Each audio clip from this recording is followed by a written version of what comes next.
Hey, welcome to Women Conquer Business. My name is Jen McFarland. I'm joined by Shelley Carney. and that was such dramatic intro music. That was pretty awesome. We're coming. We're coming. Uh, this week's episode is Create a Successful Blog for Your Business. If you think it's 2022, I really don't need a blog. We're going to talk about why you actually do. And so it's important to remember that when creating content for your business, you have so many choices: podcasting, videos, email marketing. It's easy to forget about blogs. My friend Bridget said blogs aren't sexy. I disagree. I think they're very sexy. So we'll talk about how to create a successful blog for your business, including finding the right blog service or hosting it on your own website, how to find topics that appeal to your customers, and the essentials you need to include in each blog post. That's right. So, what do you think of that? That sounds pretty fun, right? I love blogs. They're well in the articles and, they kind of blend together for me. But if I want information on the internet, that's what I look for. I don't look for videos first because videos so often take up your time and you have to sit there and wait for the people to talk about their lives and not get to the meat of the thing. Now, this is a podcast, so that's different. Yeah, that's true. That's true. So, I think we both have some pretty big news to share today. Oh, awesome. I graduated from concussion therapy. Woohoo! That means I don't have to stand on a trampoline and answer questions like, "What's 5 plus 4?" and not Ooh, feel like I'm going to throw up. wow. That's literally what I was doing. That's where we were at Wow. some point. So I Interesting. passed all my tests. I'm out of active physical therapy on that, and now I'm released. I'm released into the wild to do more role Woohoo. playing with podcasters. Or Yay. not. I might not do that again. And so that's a big deal. That's really great news for me. And then you have some big news too. Well, we found out yesterday afternoon that my mom is coming home tomorrow. So, from the post acute nursing home. And so we're just kind of scrambling around today. We had to get a wheelchair and some other assistive devices. We had to move furniture around, and it was like, hair on fire. Because the problem is with the insurance and the facility, it was okay. How much longer do we have? Well, you have a maximum of 100 days. Okay, so how much longer do we have? Well, we can't tell you that. It's week by week, and we'll give you 48 hours notice when it's time to go. So if they'd have told us June 1st, okay, June 17th is your day to leave, we could have been putting all this together and not stressing about it and, having some time to think. But since we didn't have time to think, it was just like, my brother came over last night, and my dad and I sat down with him, and we just made a list. Here's all the things we need to get done. And my dad got up this morning at 5 o'clock and started building a ramp for the back doors so he could get mom into the back bedroom. And it's just, I love taking hair on it fire. is good news. It is good news that she's coming home. We're excited that she's coming home, and she's excited to come home. But it is like, okay, we got to be ready. Let's go. You'll be ready. You'll be ready. And she'll be so glad to be home that even if everything doesn't go perfectly, she's going to be just so excited. So Yeah. excited. Yeah, People want to be home. that's true. And then it looks like we've both been working hard on courses. So Epiphany Yeah. Courses, I did turn that website on. I'm still working on all the final touches and stuff, but that's at epiphanycourses.com. And it looks like you're working on a Livecast Life course. That's right. It's a companion to the book and the workbook that we offer. I am putting together a course called Livecast Lifestyle, basically is what it's called. But it's for entrepreneurs who want to learn to live stream, podcast, and blog at the same time every week to promote their business and to grow an audience and become a content entrepreneur. And it's coming together. What I'm doing is putting all the slides together for all the presentations. And I'm probably about 2/3 of the way through that. And once I finish all the slides, I'll just record them. Boom, boom, boom, boom. I'll record them on StreamYard. And, Out. It'll be ready. There won't be very much editing at all to put into it. So it'll just be on, off, upload. It'll be ready by the end of June. By the end of June. But if you're interested in signing up for the waiting list to get one of these courses, that's going to be so cool and awesome because you can learn so much. We have a waiting list that you can sign up for, and it's at course.livestream.life. Okay. Well, while you're putting that in the chat, maybe so people can see that, Betcha. and I'm going to do the new thing, which we're very excited about. We finally got sound effects to work. How exciting is that? So we're moving on to breaking news. The breaking news that I have, it's very interesting to me. There is a new search engine out there. It's called Yep. So it's like, are you searching for it? Yep. And it's out by Ahrefs, which is a big SEO company. And it's at yep.com. It's in beta right now. I do have a window if I could figure it out. I don't know if I can do a share screen right now. But you graduated from, and you're not even on a trampoline. I mean, I know. So it's anyway. So here, I think I figured it out. Look at this. And I have to add it to the stream. Okay. So it's called Yep. As you can see, it's in beta. So what that means is they're still testing it out, doing all different kinds of fancy things with it. What I like about this is that it is done. Oh, wow. They've even updated the page since yesterday. So what they do that's different is that 90% of the ad revenue is going to go to content creators. So that means that if you search on Yep, click on an ad, things like that, instead of all of it going to the ad tech machine, like Google or whoever, then the revenues are actually going to go to the content creators. And they feel like it's an unfair search model that's being used. And so this is very exciting because this is a whole different way of doing things. The other thing that's pretty exciting about the search engine is they are also doing everything they can for it to be unbiased and then also private. So that means it's not like you're just feeding, like right now, if you go as we do into Google and search, you're feeding that monster and you're telling Google or Amazon or Apple, those are the three big places, where people go to search. You're telling them more information about you. So there's not a lot of privacy when you do search that way. So with Yep, it's a more private search. They're doing everything they can to kind of change it. There are articles and things out there that are talking about this. There's a kind of a reality check on some of this, which is that everybody goes to Google, like even people who've made some inroads like DuckDuckGo or Bing, some of these other places. I mean, they've only ever gotten like a tiny slice of the search pie. So even if Yep gets like 1%, that's like something that is big. It could go into, the pockets of creators and be a really big deal.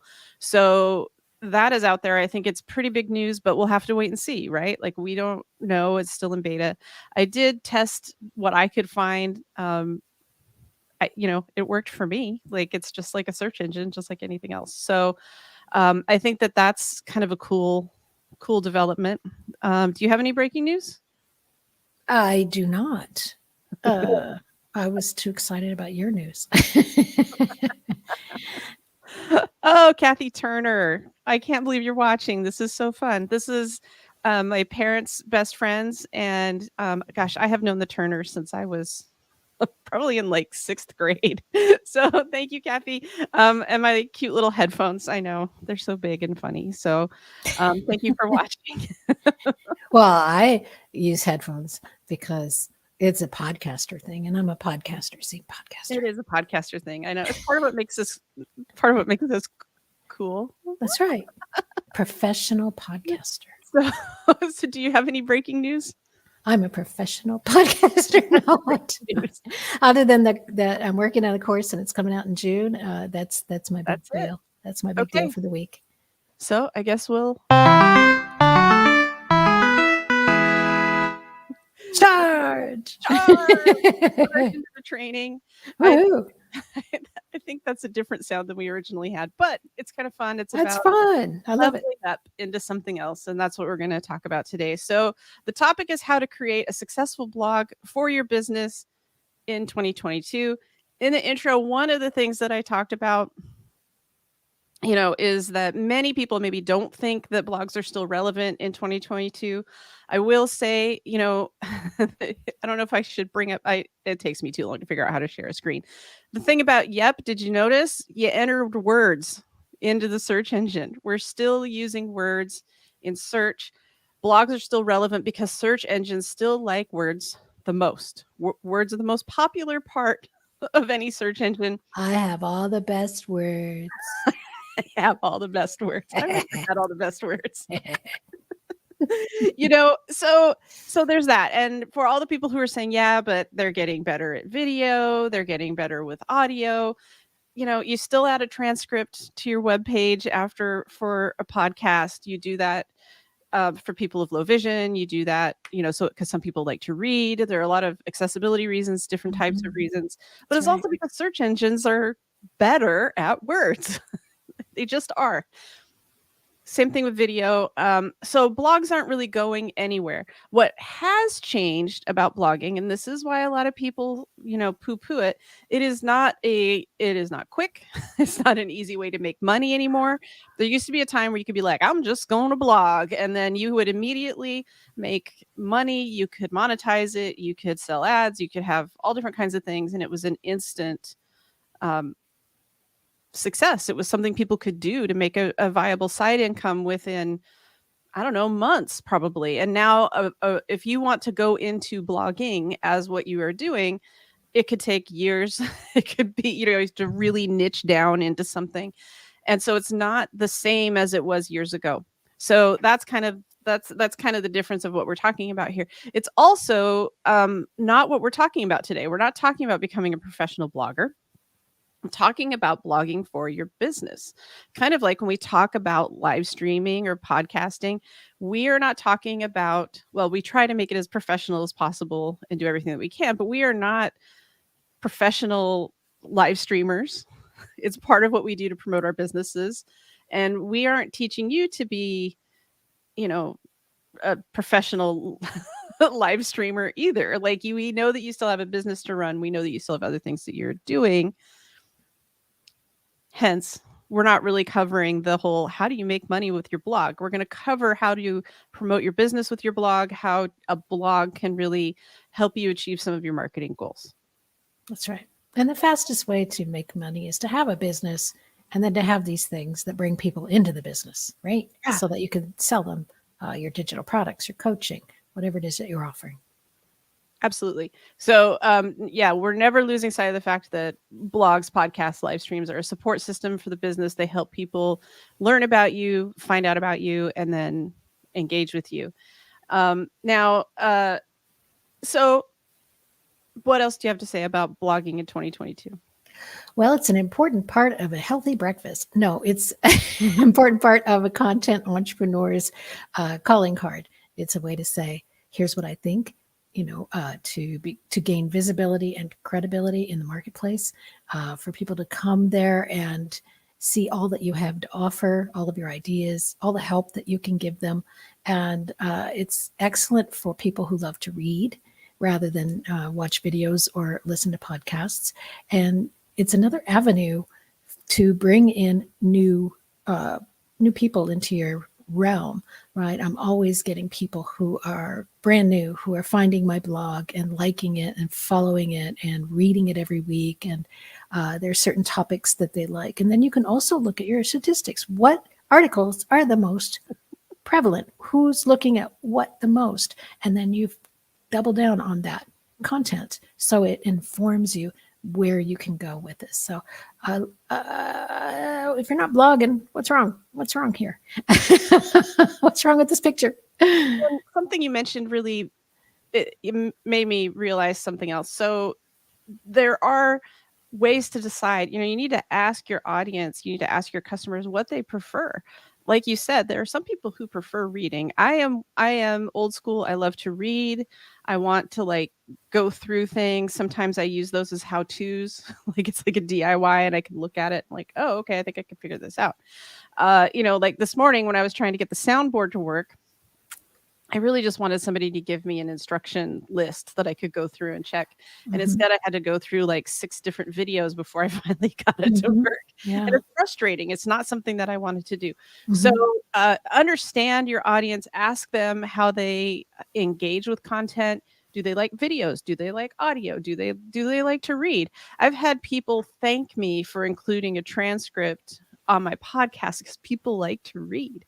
Like Mhm. it just Yeah, depends on what it is, the absolutely. topic you're covering, I think. If they want to go back and listen or read or pay attention to a particular thing that you said, it's so much easier when it's written down and they can go, okay, it was right here. Let me study it.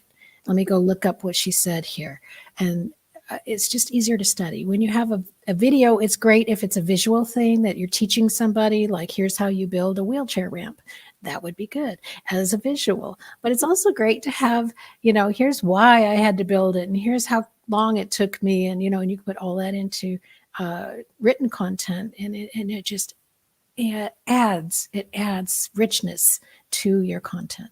It really does. And I think that, people don't necessarily think about that. If you read all of these um, posts, you have to remember what people are using it for. What are these posts really about? What are these posts, really, what are they trying to attract? Who are they trying to be for? A lot of times they're for people who want to make money from a blog. So I think, we know that people read them. We know that search engines follow them, and we have a lot of evidence. So hopefully we've convinced you that Mhm. blogging is still a thing. It's still an important thing. Mhm. So then the next thing is, where do we put our blog? What do we do with this? So there's a couple of different ways. We're going to start with the ways that you can do it if you don't have a website, or you just want to see if you even like writing, or if you even want to just practice your writing. It's a good place for that. And so there are a few different ways that you can do this. So and I think it's important for some people, if you don't have a big audience, you can use something like Medium, all of the things we're going to talk about. You can use that to build an audience. You can use that to test out things like headlines and different things like that. So don't feel like you have to have all this pressure to like start a website and add a blog and do all of this stuff. There are some things that you can do to get started with blogging that I think are really helpful in learning how to write articles, and if your topics that you're going through really resonate with people. And that's to have a blog on somebody else's platform. And I have 3 different options here that people can possibly use. One of which, well, 2 of them I didn't really know about. So the first one is Medium. I think a lot of people have heard of Medium. It's medium.com, and it's medium.com/creators if you're interested in that. I can put that in the chat. And this would be a place to start if you don't have a website. Medium is a place that most people have heard of. It's also a place where you can monetize. And I have had a lot of articles published on Medium. They get picked up by large publications, things like The Startup, which has, I think, about 500,000 readers. So if you, if you strike gold, if you write about something and you submit it to a large publication on Medium, then it might get picked up. They're monetized. I think I've made a few bucks off of different articles that I've written because they, if it gets picked up in The Startup and people read it, then you get money because they require you to monetize it. Everybody gets a certain amount of free articles on all of these platforms. So it's not like you're locking everybody out if you write on Medium or Newsbreak or Vocal. You're not doing that at all. So the second one here is called Newsbreak. And what this is, I keep coming up against these blog posts. This is another one where you can write blogs, you can share them and connect with other people. And it's another place where you can also monetize if you want to. So this would be another place. They really seem to focus on local, which is something that's kind of neat. So if you have a local blog or something like that, and you just want to see if you can hook people in and get people to read, you can use Newsbreak for that. And it's fundamentally the same as Medium. The third option is called Vocal, vocal.medium media, and they do the same thing where you can just add your stories, you can monetize it, you can do all kinds of things. So I will say that with these, people tend to think that if you put your blog on Medium or on Newsbreak or Vocal, something like that, that the readers will just automatically come. Blogs are not, if you build it, they will come. None of this stuff that we talk about week after week are, if you build it, they will come. You have to, which I watched Field of Dreams recently again, and it's delightful. But unfortunately, it's not like building that field and people are just going to come and participate. You still have a responsibility to promote your articles, do all of that kind of thing. So it's not like it's a free, cheap, and easy way of just making a lot of money, but it is a way to test some things out and get things out there. Have you tried anything with these? I used Medium last year. Sometimes I would use it, and then I just kind of fell off with it. So, yeah. I mean, it's fun. It's a good way to test. And when we talk about, coming up, we're going to talk about kind of what I call it, like the anatomy of a good blog post. It's a good way to practice that. You can practice all of that on Medium. If you already, if you really want a website or you already have a website, there are 3 different platforms that I think are the best blogging platforms. And one is probably not going to surprise anybody, and the other 2 might. Just depends on where you're at. Truly, you can blog on just about any platform.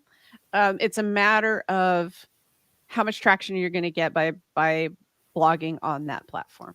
So if you have a Wix website, you can absolutely blog on there. You will just have to work much harder to get eyeballs on it because that platform is still not as good with SEO, which is getting found in search, as some of the other platforms. So if I don't mention the platform your website is on, please don't be discouraged. And then there are other platforms that are great for SEO that generally just aren't used for blogs, like Shopify. Great for SEO, but it's a product-based site. And typically people who are starting a blog, they aren't just starting with Shopify. But if you have a Shopify site, you can absolutely add a blog there and get a lot of traction because it's got SEO baked in, meaning you can find a topic, you put it in the URL, and you talk about it. Just like if you have a product on your Shopify website, you will get seen on Google. So the 3 best blogging platforms are WordPress, which surprises nobody. It's like the most widely used website platform out there in the world. And I mean, everybody automatically, when you think blog, just about everybody thinks automatically about WordPress. Am I right, Shelley? Yeah, I'm on WordPress. You betcha. And I was on WordPress for years until very recently, and I've been talking about it for a while. WordPress is built for content. So when you go to find your website or do some blogging, you might not, you might just automatically go to WordPress, which is fine. It would be great. It's built for that. You have to add some plugins to get SEO to work if you have a WordPress.org website. So it's great. Built for content, works really well. The second option is the platform that I'm on now. It's called Ghost. And as you can tell, it is entirely about turning an audience into a business. It's part of the reason why I added it. They do everything from being a publisher to a membership. They have this nifty dashboard in here. I wish this was my dashboard with 13,000 members. But it is a way for creators to publish, share, and grow a business around their content. It is so much easier to add content to once it's set up. it's just a delight. Delight. It's a delight to write articles and create things. You can kind of see some of it in here. I've had a really great time using Ghost as a way to build out a blog, and I really I really recommend that as a second option. It also has SEO baked in. It has been much easier to create and do things on a blog with Ghost. The third option, let me share my screen again. Boy, look at me. Look at me doing this. I mean, it's like crazy how much I can share a screen if I'm being forced to. So the third one, the third option, believe it or not, is Squarespace. So it used to be that Squarespace was kind of crummy when it came to having a blog. It used to be that it was not as well thought of or well regarded when it came to blogging. But Squarespace has really done a lot to help you in terms of creating a beautiful blog, in terms of helping you get it found out on Google, Bing, or Yep, the one we just talked about. And it also now has a membership platform as well. So if you wanted to create content that was only available to people who are paying you for exclusive content, you can also do that on Squarespace. Now, I will say that these are in order. WordPress is probably the best for SEO. However, it is very difficult to set up the SEO and get it to work. And a lot of people don't find it fun to work with. And then there's a lot of bells and whistles if you want to do extra stuff. You can do just about anything with WordPress, but it is highly technical. Ghost, you might need some help setting it up, but then once it's set up, it's really easy. And then Squarespace is for non-technical people who want to set up a blog. Awesome. You still awake over there, Shelley? Well, I put my blog on WordPress, and then I have an RSS feed, of course, with that, and then I share the blog on our pod page, which is our it's an automatic kind of a website for podcasters that brings in all of your content. So it brings in our podcast, our videos, and I place our blog on there after I've put it up on WordPress first. That's what I do. And then my LinkedIn article is really more of a blog because I talk a lot about personal stuff and then I tie in the business. So, that's my favorite place is LinkedIn but it's different from my blog too. So I write two different things during the week. Yeah. And you can absolutely use LinkedIn. I thought about including that on the list, and then I didn't. So there are a couple of things that you can do if you want to write on LinkedIn, Medium, Newsbreak, Vogel, and say you have your own blog. So like Shelley has her own blog. So what you can do is you can actually republish in both places. But you have to set up the page like on your website, and it's called the canonical link. So you have to say this one is the authority. So typically that's the place where it's published first. Mm-hmm. You can actually have content in two places, but then you just have to set it up so that you're telling Google and everybody, yeah, no, this is in two places, but the authority is here. So you can totally do that. And you don't have to write two different things, or you can even share it if you know that you have people who aren't on LinkedIn, but they're in your podcast audience, for example, you can have it in two places. It's a little bit technical, but there are ways that you can satisfy both audiences with the same content if you want to. I think LinkedIn is probably, I don't know. Facebook used to do articles for a while. It kind of failed. There are other places on social media. LinkedIn is probably the best place for articles if you want to do that. They also have that newsletter feature. Shelley, you've talked about that a lot. Are you still experiencing a lot of growth with the newsletter? Not a lot. I mean, I'm at 350 and I'm, I started off at 0 in January and it took me this long to get to 350. So I don't know if that's a lot or, and I don't know if it's going to someday get to a point where it's being shared and people have excitement about it. So, but I do share, like I said, it's kind of a tie. I tie my last week's show into my next week's show on my LinkedIn article, blog, newsletter, whatever you want to call it. And it's great because people will see it there who don't normally see my other content, and it'll direct them back and forth to that other content. No, that's awesome. Yeah. Oh, and if you have any questions about blogging, please let us know. If you're watching or listening in another tab, you can click over. Please give us your questions. We think we know what it takes to make a successful blog, but if we're not answering your questions, please. And if you're listening to the show, please know that every week at Thursday at 10 a.m. Pacific time, that's LA time, we are going live on Facebook, YouTube, and then my LinkedIn. Oh, and I guess on Twitter too, but I don't think we have a lot of people who are watching our Twitter feed. And you can leave us comments and come on with any questions that you have at that time. That's right. So, what? That's right. That's right. That's right, Jen. So I'm like Ed McMahon, right? That's right. Oh my God, that's so funny. So I haven't thought about Ed McMahon in like a jillion years. I know, right? Next, I'll be coming in with a big giant check. I will accept checks, giant, small, whatever size check you have, I will take it. I mean, if I had a check, would you take it, Shelley? Sure, why not? It's got my name on it.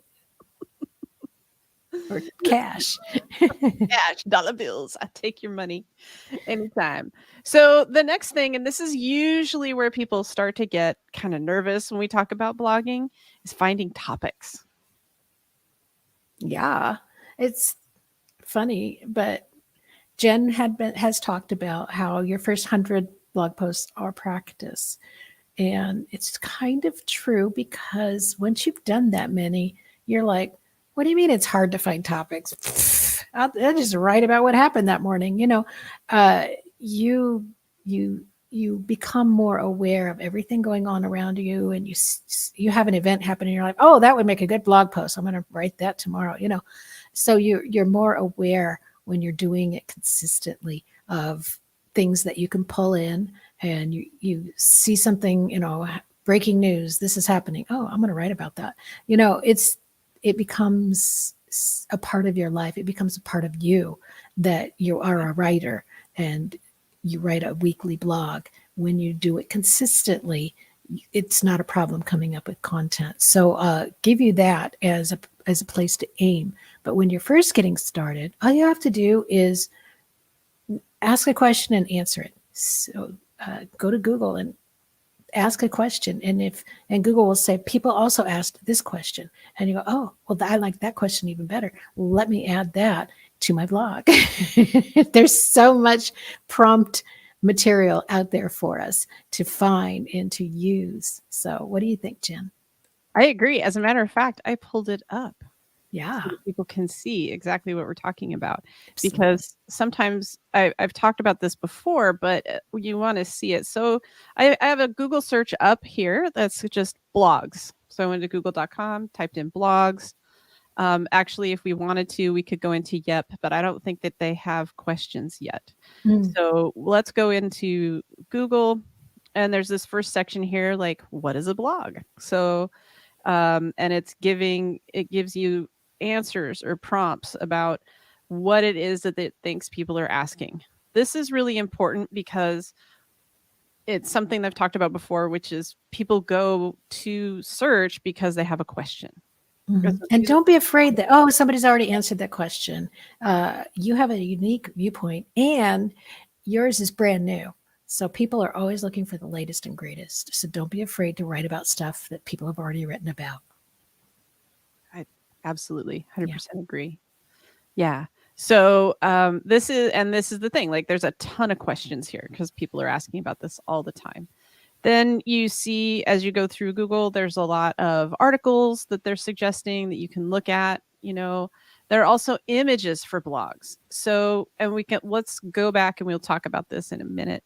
And like how you show up for images for blogs.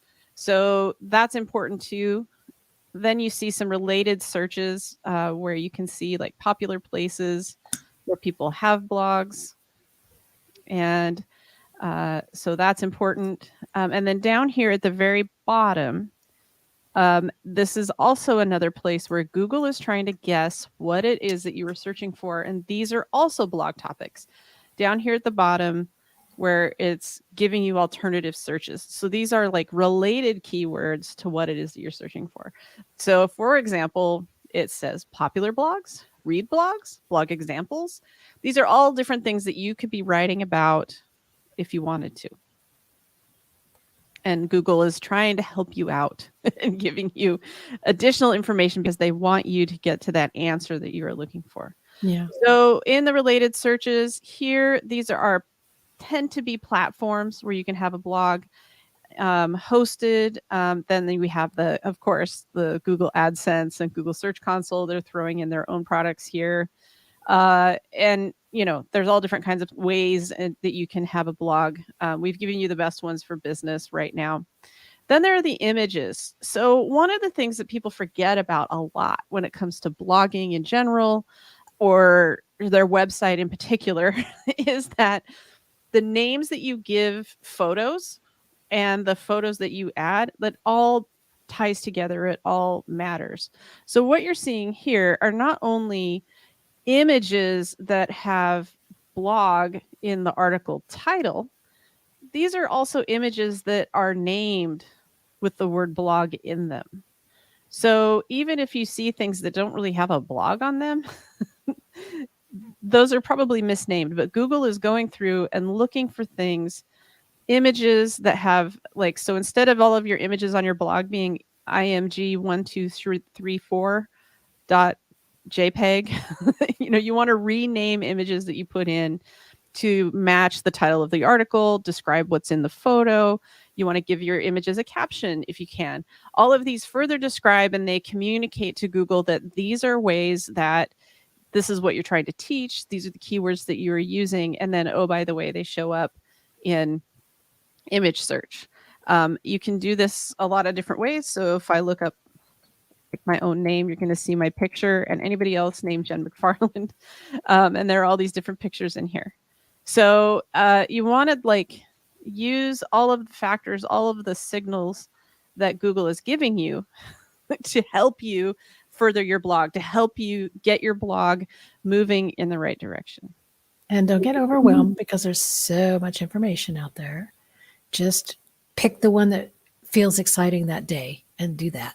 Because if you don't write it down and get started, and it just swirls around in your brain and makes you like analysis paralysis kind of a thing. Like, it's too much. I can't do it. Just pick the one that feels good and do it. Yeah. So what I say before you even go to the Google machine, because that can be really overwhelming what we just went through. Make a list of your expertise. Like, what is it that you're good at? What is it that you like to do? And you make a list of your expertise in granular detail. Like, it can't just be like for me, it couldn't be like, I do the marketing.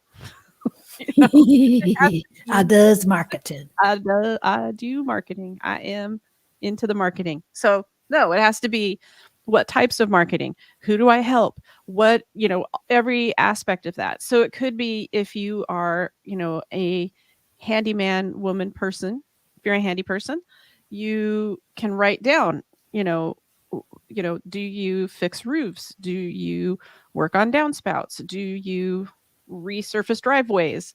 Do you do electrical? Like, you go through all of the different things that you do and how you help people. And these are all excellent topics because you always know more than your customers. Otherwise, they wouldn't hire you. That's right. So you go through that in granular detail, and guess what? These are all things that you can write about. These are things that you can make videos There's about. certain things that all of us can just talk all day about. I could talk all day about live streaming. Jen can talk all day about apps and marketing and stuff. So that's the best place to start because that's what gives you joy and just bubbles up out of you. So do that. Yeah, what Kelly said. Yeah. That's it right there. So write all of that down. Think about all of that. Then you can go into all of the other stuff. You can go to Google. You can go to Answer the Public, which is another thing that we talked about yesterday or last week. Seems like I know, right? So Answer the Public. You can look at testimonials. You can think about all of the customer questions that you're getting. All of that kind of stuff. And then you can research it. What is it? That people. Am I using the right words? There's so many different things you can do to help you find the right topics. But again, like Shelly said, don't overwhelm yourself too much. You have a lot within you that you can use automatically. You don't have to go externally. Mm-hmm. That's right. Start on the inside. Because then it's more fun. And it's you. Because that's the most important thing about a blog post is that it's you. It's unique. It's what you can bring to the world rather than just regurgitating something somebody else said. 100%. And I've shared it before. I mean, that's how the magic happens. Like I wasn't asked to be in a documentary because I wrote the same old ClickFunnels review that everybody else wrote. I was asked to do it because I wrote something different. It was a little cheeky. Right. It was a little bit different. It was a whole different take on it than the thousands of ClickFunnels reviews that are out there. Mm-hmm. Mm-hmm. Bring a new perspective. Yeah, absolutely. And don't be afraid to take risk. Mm-hmm. Yeah, try it. What's the worst that can happen? No, really, what is the worst that could happen? Nobody reads it. That's the worst. That's the worst that could happen. Yeah. So, yeah, make it original. Make it original. Make it about what your expertise tells you. Things just start to flow when you go that way. And then you might find you have so many ideas. Mm-hmm. You have so much content that you'll never run out of ideas. That's right. That's right. And then come up with themes. And you go, okay, well, my next 10 blog posts are going to be about this thing and all the different parts of this thing. And then I can turn that into a book. So repurpose. Still trying to get me. Look at me. I'm just sharing screens. So okay. I really think that we're getting there. We are getting there. So we talked about finding testimonials. Testimonials. Yeah, I kind of covered all of that. I'm looking for something specific to share. So then let's talk a little bit about blog post essentials. So this would be kind of what I would consider to be the anatomy of a good blog post. Mm-hmm. Go. So the first thing that I have on this list are headlines and hooks. And the secret that you maybe don't know is I will spend almost an insane amount of time writing a headline for a blog post. I research the keywords. I think about how if I would click on it, I look at other headlines about something similar and think about which one I would click on. Do you do anything like that, Shelly? Very often I'll take a look at if I'm doing something for YouTube, especially I'll do keyword with TubeBuddy because I have TubeBuddy. So I'll check the keywords and try to get as close to the 100% mark as I can, and just interchange a few things and see what works and see what people are looking for, but doesn't have too much traffic. I do it, but I probably don't do it as much as you do. Well, but I'm a word nerd, so it's okay. So but what tools do you use for your keyword research? As a matter of fact, I'm going to share a tool. I knew it. Jen has a tool for everything. I have a tool for everything. So the key to writing a good headline is to use something called power words. And power words are different types of words that elicit different emotions around taking action, doing different things. I mean, when you're writing a blog post, you really just want somebody to click on it and read it. I mean, that's the most important thing. So that's why you focus a little bit more on writing headlines that people are going to click on. So they're all different types of words. So there's seductive, emotional, sensory, all of these different words. And so I really, really like this blog post about it. I usually end up going here. And then within this article on Rank Math is an SEO tool for WordPress. It's an excellent SEO tool for WordPress that I used right up until I left WordPress. And so let me we'll put this in the show notes for sure. But it's kind of a guideline that you can go through. I also use a service to test out my headlines. And it's a really, it's another way of like writing headlines. CoSchedule has a thing called Headline Studio. It used to be free, but it's not anymore, unfortunately. And you can see why, because it's like super duper useful. So this is a recent blog post that was written by my colleague, Nedra. 7 easy ways LinkedIn increases leads and referrals. And you can tell I wrote it like several different ways. So I have a lot of different ways of doing it. I believe this is the one that won because it has the highest headline score. 7 ways to leverage LinkedIn to increase leads and referrals. So what you see here is the keyword balance. So common words versus emotional words versus power words.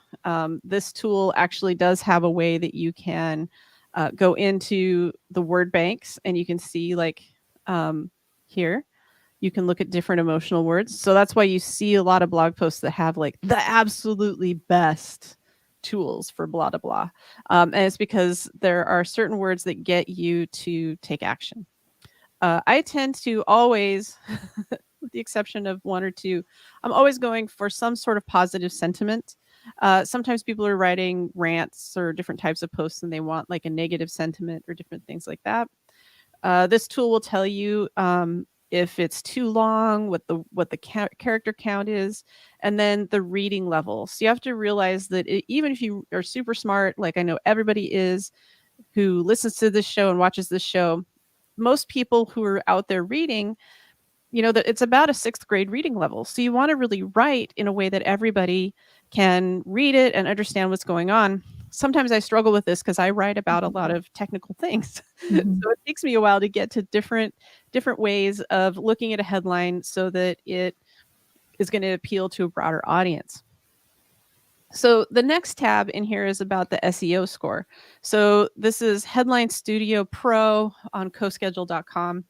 And what this tool does then is it takes a look at that headline and it compares it to other people who wrote similar articles and tells you whether or not your headline is likely to get clicked on. And it kind of goes through these are different articles about LinkedIn and about getting leads on LinkedIn and how your headline stacks up against that. I have used this for years. I was super bummed when it stopped being free and I had to pay for it, but it was worth it for me to pay for it and get the most out of my headlines, because when I first started, all of my headlines would score like 30 or 40%. And then I realized people weren't clicking on the blog posts because they didn't understand what was going on or they didn't know what the blog post was about. So this will be in the show notes as well. So if anybody wants help with writing headlines, it's a really good tool. And it's headlines.coschedule.com. And that's kind of the secret sauce. Have you ever seen that before, Shelley? Have you ever heard of that? I have. And I have to say those types of tools, if you use them frequently, they will train you to do better at writing headlines and to think more about what's going to work well for being clickable. I just want to remind everybody that if you promise something in your headline, then you must deliver it in your article or people will not read from you anymore. If you say 7 ways, you better have 7 ways in there. You might even throw in a bonus, but make sure you have at least those 7 things. Anything that you promise in your headline, make sure you come through in your article. And that's and we do that here too. So if you go through, we'll talk about how to create a successful blog for your business. That's what we're talking about today, including finding the right blog service, which we've already talked about, or hosting on your own website, which we've already talked about, how to find topics that appeal to your customers, and then essentials you need to include in your blog post. This is about delivering on that promise. That's right. And doing it. So you'll notice that we're going through step by step on every single thing, and with the hope that people like it and they come back. So I wanted to break and talk about that because it's important for people to get that, like, we are walking our talk here in a very That's right. specific way. Yeah. And very often you'll even have written the article first with a dummy headline. And then after it's all done, you'll look at it and go, okay, what am I saying here? What am I writing about? Then you'll refine your headline at that point. Oh, yeah. No, I don't Yeah. write the headline first. Yeah. Or wait until the end. Because I do want it to resonate. I want to know what I wrote about. I have a general topic and then I headline it here. Yeah. And you can I always just do a lot of change it later if it's not hitting for you. If people aren't clicking on it, you could go in and change it. Yeah. Yeah. It's your blog. Yeah. So keep practicing and keep tweaking and make sure that, you don't just write it off because nobody read it. Well, maybe you can do something with it and tweak it and make some adjustments, and then people will read it. Exactly. Yeah. All of these things are, I mean, that's the great thing about marketing. You can change it. That's the great thing about writing. You can change it. And again, it's about practice. Like when you do any of these things, you want to practice. You want to get in there and test it out and practice. I talked a little bit about images. I haven't really talked about hooks. So there's headlines and then there's hooks. So you have a good headline, but it's also important to have a good hook. Sometimes this is like usually the first paragraph, maybe the first 2 paragraphs. You want people to understand why they're there. Give them that high level of why they're there. Make it something kind of fun to read and descriptive and useful. And they're more likely to continue with you. Mm-hmm. Yeah, absolutely. And sometimes you want to like tease a little bit. You're like, okay, well, what are you doing wrong? And, kind of a little bit of a negative, oh my God, what am I doing wrong? So that you want to read ahead and check it out. You can throw that into your hook or your title. And that, as long as your article itself is uplifting and positive, the scary parts can be in the title and the hook. That's right. So let me give you a little bit of an example. Let's go back to the same article that I talked about a minute ago about leveraging LinkedIn to increase leads and referrals. We talked about that headline. So what you'll find here is then the hook. So the title is 7 ways to leverage LinkedIn to increase leads and referrals. And then it says LinkedIn is a powerful networking platform. Here's how to learn the art of connection, boost leads, and capture referrals using LinkedIn. So that's telling you very clearly what you're going to get from this article. Hopefully, it's also helping you say, okay, yeah, I want to continue. And then Nedra does a great job here of, if you're an entrepreneur, especially one with a service-based business, landing a new client can be very costly. Learn 7 easy ways to leverage LinkedIn to increase leads and referrals without breaking the bank. And then guess what? There's 7 simple ways to leverage LinkedIn for your business. So these are all hooks that are being used to get people to read it. They're very descriptive, and it really helps people get a better understanding of what to expect from your writing that also really helps people engage with it. You'll notice that there are a few other things in here. You don't have to have a table of contents. It just makes it easier for people to go down to the sections that they like. You'll notice that there are subheads in here that are also very descriptive about what actions you can take or what it is that you can do. And then you'll notice, look, we have some links in here that are easy for people. There are also images in here. You don't want it to be entirely gray. And there are also some call out text, different types of quote boxes and things like that. So you want to find, and I'm not even, you want to find ways that you can keep people on the page. You also want to have links that are high quality, that send people to other places where it's going to really help them deepen their knowledge and further things. Also, you want to have links to things that are highly regarded, high authority websites, because that helps you position yourself as an authority. And it also signals to Google that you're not scammy. You're writing things that are of high quality that you think people should use. Yeah. You're really good at this. You do a lot of research and you always include links to high quality research. I try to. And of course, I link my own things too, because I want people to be able to find my video. If if you're writing something and it's kind of visual, you could say, go watch the demonstration on this video, and you can embed that in there so they can just click and go. Or you can embed your podcast if that's what you're doing. And then the images can be, things that, like, maybe if she did a blog post about her office, and she included a picture of how she set it up. That was extremely helpful to people who are trying to set up their own office with like a streaming or a podcasting setup. It gives them ideas. Oh, I have that. I can do that. Yeah. So things of that nature that are your own, that you're, offering as well. So helpful. Mhm. Incredibly helpful. And don't forget that call to action. So you definitely want to tell people what that next step is. Share something with them about how they can continue the relationship with you, whether it's, buying a service from you, whether it's a newsletter. I'm a big fan of the newsletter because then that's free and they can continue to engage with you. That's right. But you can also, if you're promoting like a specific service, you can also use that, and it's a highly effective thing to do. A lot of times people forget that part, and you want to get people to stay with you for as long as possible and come back. Yeah, we learned that from all the platforms that want you to, stay. The longer you stay on my YouTube channel, the more YouTube loves me. The longer you stay on my website reading my blog, the more you're going to love me. So That's right. Yeah. So we are out of time. Really, I love blogging, so I talk we about do. it. We love it.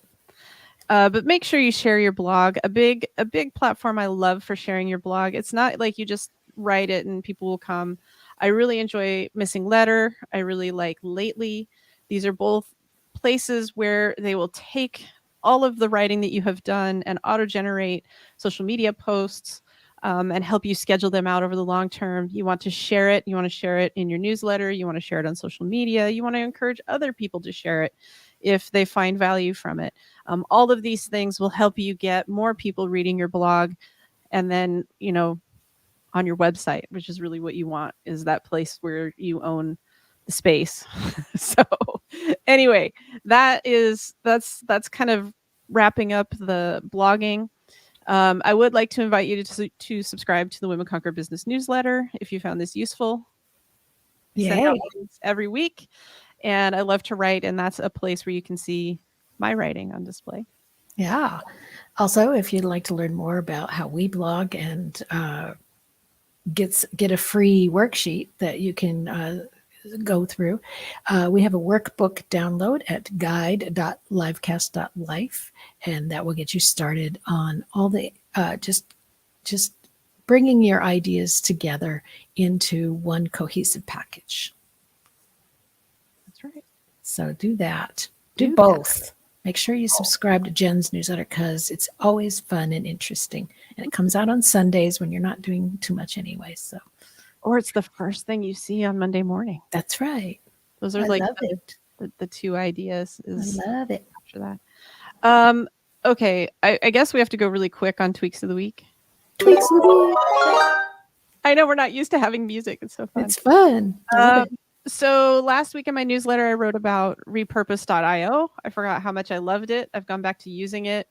Fabulous. Absolutely fabulous. I've pulled in videos from the last few shows and created awesome little video clips, shared them with Shelly. And, if we want, we can put them on social. It was all automated. For my other side project, 302 Marketing Redirect, we now have it set to automatically publish the episode on Captivate. Straight from YouTube.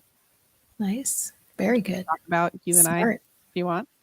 Yeah. And then what have you got? You see something here about Google Slides. I've been putting together slides for my course, and there's this cool thing where you just highlight the text box. So if you've got bullet points, one after another, and you got 3 or 4 of them, you highlight that box, and there's a thing at the top that says animate. I click on that, and you can have it pop one at a time. You click by paragraph, it appears by paragraph, and it's super fun. And I just like, well, haven't I been using this all my life? It's so cool and easy. You don't have to make 10 different slides of the same thing, which is what I had done in the past. And I was just like, what does this do? I love this. So definitely check that out. And also if you have, and I've been using my Bitmojis. So if you want to add Bitmojis to your slide, and then you can animate those too, where they can zoom in from the side and then they can zoom out at the end. It's really cool. So play with that in Google Slides. Yeah. And I think it's just great to have fun with your brand. Yeah, Isn't I it? love it. I love my little Bitmojis. They're so fun. And then you could change their clothes. So they're wearing a different outfit in every slide set. It's so I cool. know you send me Bitmojis all the time. I should probably put it back on my phone. I love your Bitmoji. It's been years. Oh, that's just from within my iPhone. I have That's that. cool. Yeah. Are you ready for the inspirational nugget? Let's do it. It's magic. Today's inspirational nugget from the My Daily Stoic is Marcus Aurelius' Meditations. And he said, don't be ashamed of needing help. You have a duty to fulfill, just like a soldier on the wall of battle. So what if you are injured and can't climb up without another soldier's help? You're still a valuable member of that group because you contribute. And when you ask for help, the other person who's helping you feels really good that they could do something to help another person. So you're giving them a gift by asking for that help. And as a newborn baby, we need a lot of help, and that we learn to ask for that help by crying, and our needs are met by our parents, our mom, our caregiver, our grandma, whoever that we're with. And we learn that it's okay to ask for help, and it just means we're loved. So we are loved. We can ask for help, and people who get to help us, we get to bond with them. We get to have that love relationship. So I personally have needed a lot of help recently because getting my mom home from the nursing home, we had to go today to the sheriff's posse in Sun Lakes and ask for help. They offer equipment that you can borrow, medical equipment, like a wheelchair and canes and things of that nature.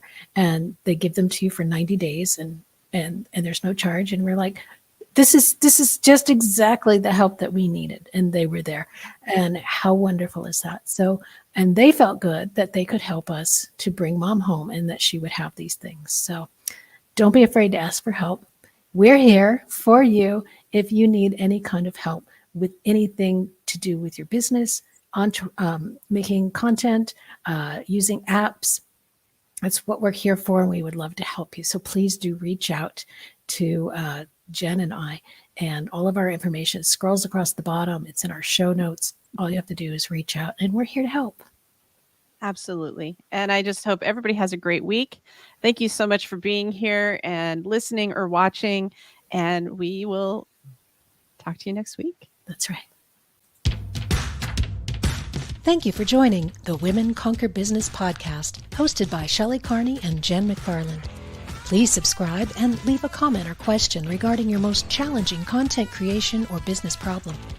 Then share this podcast with family and friends so they can find the support they need to expand their brand and share their message with the world. Check the show notes for links to valuable resources and come back again next week.